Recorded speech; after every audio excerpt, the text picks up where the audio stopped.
Hello, everybody. Hope you're doing very well today. I've got the Justice card as the obstacle for today. Dang Justice, always getting in the way of justice, and the Eight of Coins as the opportunity. So let's get into it now. The just interesting background thing here. In the Marseille deck, the number 11 card is the Strength card. In the Waite, it's the Justice card. He flipped them.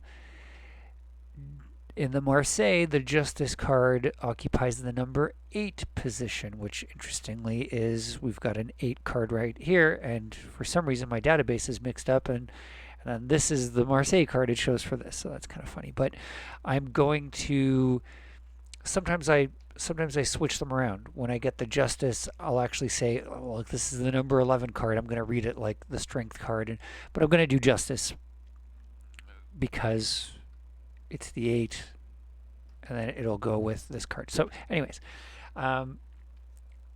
one of the things that this made me think of today was, and I talked a little bit about justice and what is just a couple episodes back, I believe. One of the things that is present on the Marseille card is a whole bunch of irregularities. The chain is a little off to the side. The two pillars that make up the throne or the chair, one of them is a little bit higher and has that little thing. The sword is kind of on a weird angle. The scales are a little tipped, and it's not clear. Maybe this justice figure is tilting the scales with their right knee, the one that appears on our left.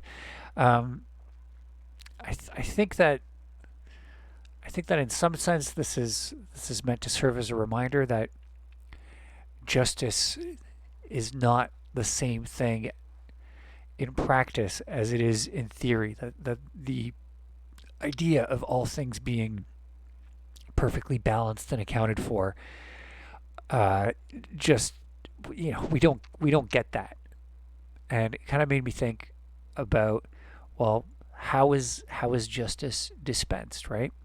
And judges, particularly when you're looking at the judiciary of a country, often there will be a Supreme Court which will have a number of judges appointed, and these are like the best judges. These judges can overturn the rulings of other judges who are already, like, by the way, if you if you're, let's say in the United States, if you're a judge on the state level, I'm not that familiar with the United States judiciary, but if you're above some sort of municipal judge, if things get escalated, to your point, that's already a really sought after position. You're making good money, you've got a lot of respect, you probably have to work really hard to get that job. We're talking probably multiple degrees in law, history. You got to be a really well-rounded character, demonstrating serious long-term dedication to fairness, justice, to get appointed to this job. And then there's this Supreme Court justice, and they could overturn your ruling because they're even better, quote unquote, whatever that means. They're even better at their job than you are. They have even more authority has been placed with them to decide, right? So, like, in a sense, the relationship between you, a very respectable figure, a judge, and the Supreme Court judge is kind of the same as the position between you and those two dumb idiots that are in court arguing over their thing that you need to preside over the decision of. It's like, it's pretty fascinating. Anyway, I think it just kind of goes to illustrate, for one, that the justice system relies on these people, and there isn't some sort of, we are not yet living in that futuristic cyberpunk landscape where there is one judge and there is an instance of that one judge in every courtroom, and it's some AI mastermind, that judges everything fairly. Where disputing your parking ticket, you are privileged to interact with an intellect that is just as robust as the intellect that will decide on, matters of global foreign policy, war starting. It's like the same amount of intellect will be focused on deciding whether you should or should not pay that parking ticket. We don't live in that world yet. And so, yeah, so justice isn't this, there isn't this consistent application of justice. It's certainly one aspect that's, I think, important to be aware of. I don't think it's necessarily something that should be looked at as evidence to support a cynical outlook on life and be like, nothing's fair, fuck it. It's like, no, there is, I do believe that there is a system that works very hard to try and get the best people into positions where they will be able to decide on what is right and what is wrong. It's just as dedicated as that attempt is, there are still limitations to how close we can get to some aspect of perfection. I think having the expectation of judges, and whether they're in the judiciary or even in the court of public opinion, it's like, I think it's possible. It could be easy for us to mix together this idea of justice, some universal justice, some cosmic constant, and then the actual people that have the responsibility of bringing that to us. The other aspect that this card reminded me of, the other aspect of justice is that the place where absolute justice resides the most, or maybe the only place that it resides, is in the mind of the judge, right? Like, or at least a fair and honest judge. A fair and honest judge who is passing his or her ruling on a case. If that ruling or sentence is the byproduct of them, giving their full consideration to the matter at hand and, deciding on what they feel like is just, then inside their mind, inside that moment where they make that decision, that's where justice will exist the most. As soon as that sentence, travels across the courtroom to the people that are now affected by that justice, it diminishes, right? A lot of those people, even if they agree with the sentencing, if they're like, yes, that's just, they still probably don't understand it in the same sense as this. I mean, don't get me wrong. If you've spent 15 years studying law, sure, maybe you understand that idea of justice just as well as that municipal judge or something. But chances are, it's like we're relying on the expertise of these individuals to decide what is just outside of us, and then often afterwards we're like, that doesn't seem right to me. I think they're wrong. It's like we need to at least consider outsourcing some of the trust in justice that we have. It's like maybe we don't understand justice as well as a small group of experts. Not suggesting to go through life with this kind of ignorant, like, I don't know anything. I can't tell right from wrong. I just defer to other people, and enslave yourself to other people's prescriptions of what is right and wrong. Not to go that far, but to certainly consider that maybe there are people smarter than us. Another thing, I got a lot of things to say about justice. Another thing is, do you guys know the story of Sargon of Akkad? There's a YouTuber that used to go by that name, but I'm talking about the the old school Sargon of Akkad. It's pretty interesting story. This guy, he lived in a time where judges weren't exactly appointed the way they are now, where it's, you could go to school, you could start yourself off on the career path aiming to be that and then compete for that job, which, by the way, it's a job, right?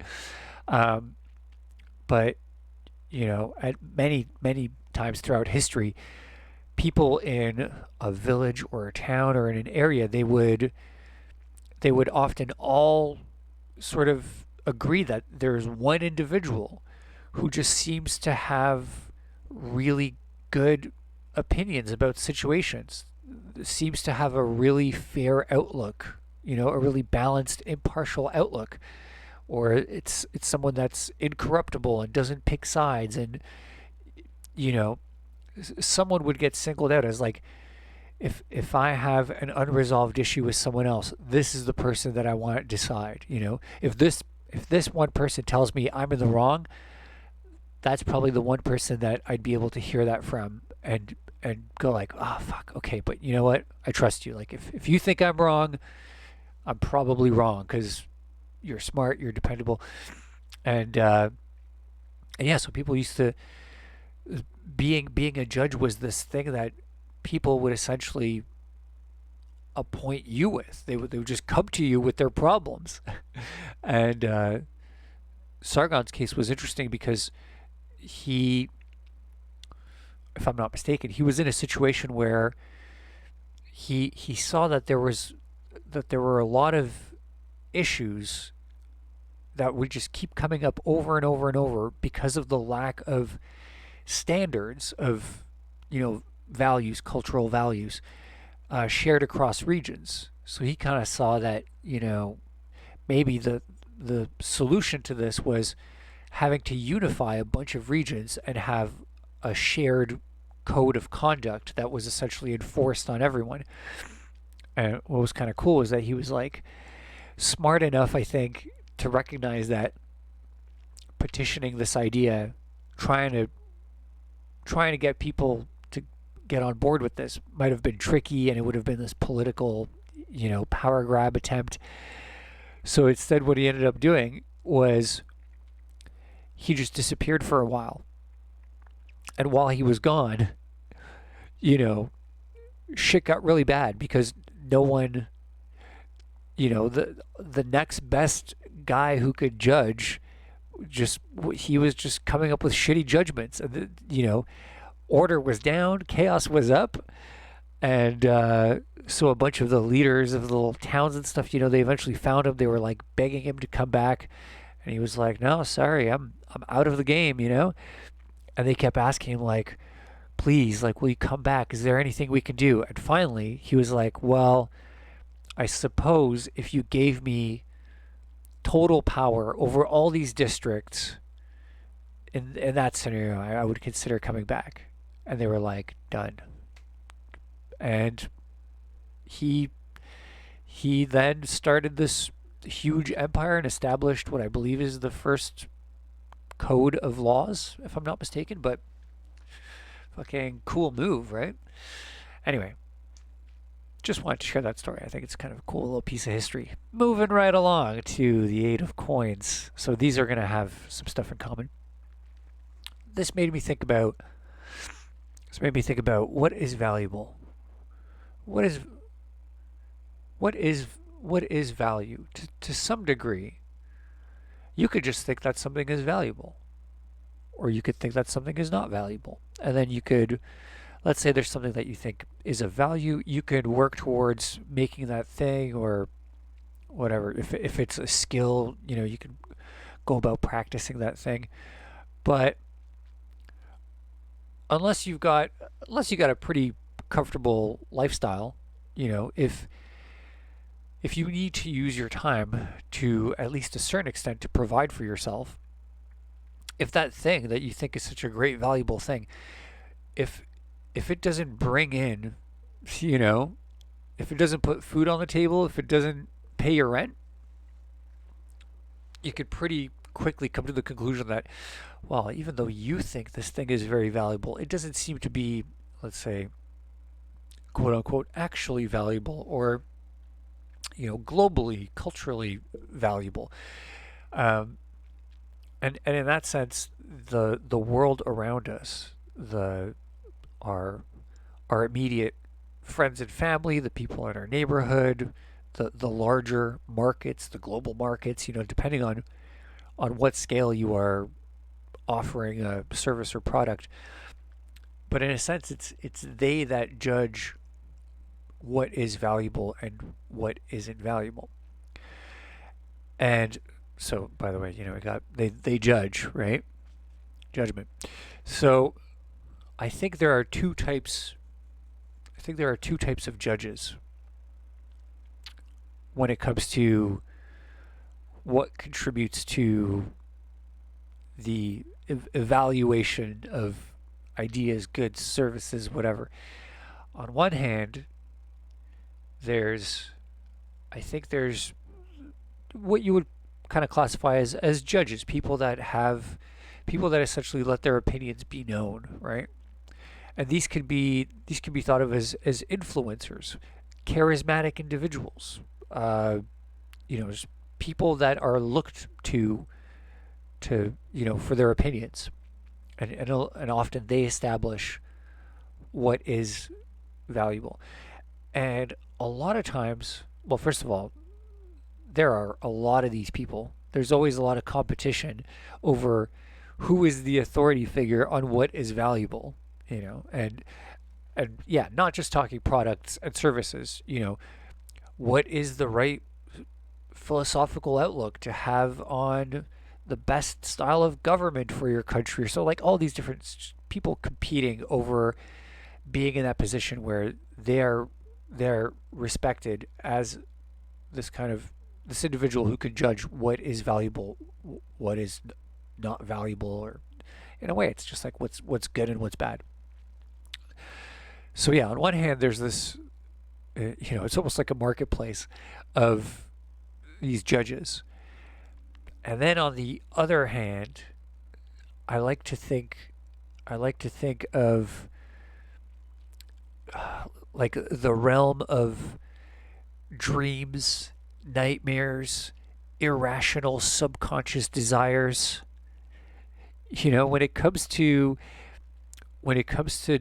determining what is valuable, if you think about all of the advertising campaigns that have ever existed to push products, it could become kind of like a funny chicken and the egg question to ask yourself, to try and figure out, is it the marketing campaign?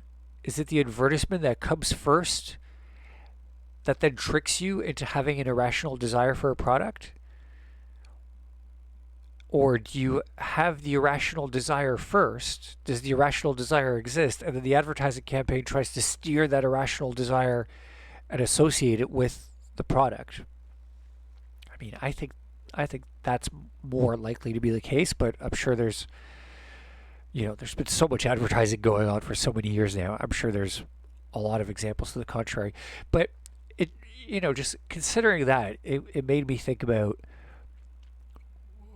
how our unconscious, irrational, or like the collective unconscious or our animal nature, how those things contribute to determining value. Because out of all the people that go on and on and on about, what they claim is like, this is the thing that's valuable, this is what you should be doing with your life, some of those people seem to last. They seem to hold on to that position of authority, of knowing what's good and bad. And some people they're like one hit wonders. They were popular for a while. Maybe they sold a bunch of a certain product, but then they fell out of fashion. And I often kind of wonder, is the explanation for this kind of phenomenon, does the explanation for this have something to do with some people being more plugged in to the collective unconscious, to the irrational subconscious desires that exist within all of us, are they attuned to those desires, and then their opinions on what is valuable and what is not valuable is a reflection of where those instincts are taking people, in the current sort of era. Because I believe that those instincts probably to some extent change and evolve as well. But if this is the case, I think this brings us back to this question personally of what is valuable. If you're trying to determine what is a thing that is good to pursue or work on, I think that maybe instead of looking towards those individuals, towards those judges, towards those people that are going to tell you this is the good kind of music. This is if you're going to be a musician, here's the kind of music you should make. This is shit music. Instead of looking to them, if you try and look within yourself into that irrational, animal, subconscious, dreamlike part of you, if you try and look there for answers, in a way, you're kind of looking into a place that you share with everyone else. Insofar as if you're tapping into like base animal desires, there's a good chance that finding that insight within yourself, there's a good chance that that's going to be something that you're going to have in common with most other people. So, yeah, I think the opportunity here is maybe to turn towards your own dreams in almost the literal sense. Not so much your own reasonings about what makes sense, what doesn't make sense. This one particular pursuit has been explained to me very clearly as something that is desirable and should be sought after, and yet my passions are pulling me towards this thing. I don't know why. It's like maybe those passions, maybe those unconscious desires, maybe they're not that unique to you, and maybe if you find a way to fulfill them, you will in turn be finding something that is truly valuable, and not just for yourself, something of value that you will share with others. That's what I got today. Thanks for watching. Drop me a like if you enjoyed the video, or just even if you just watched this long. Feel free to comment. I got to remove the hashtag in the comment, so at this point just comment free reading please, or free reading icon has, or whatever you want, but just without the hashtag. I got to turn the link blocker back on. I've been getting spammed by hackers, by script kiddies trying to trick you into clicking on some links. So yeah, just any regular comment, no hashtag. Free reading to be entered into the weekly draw for the free reading. The draw, this week's draw is we're gonna pick it tonight. Thanks again for watching. I'll see you tomorrow. Take care.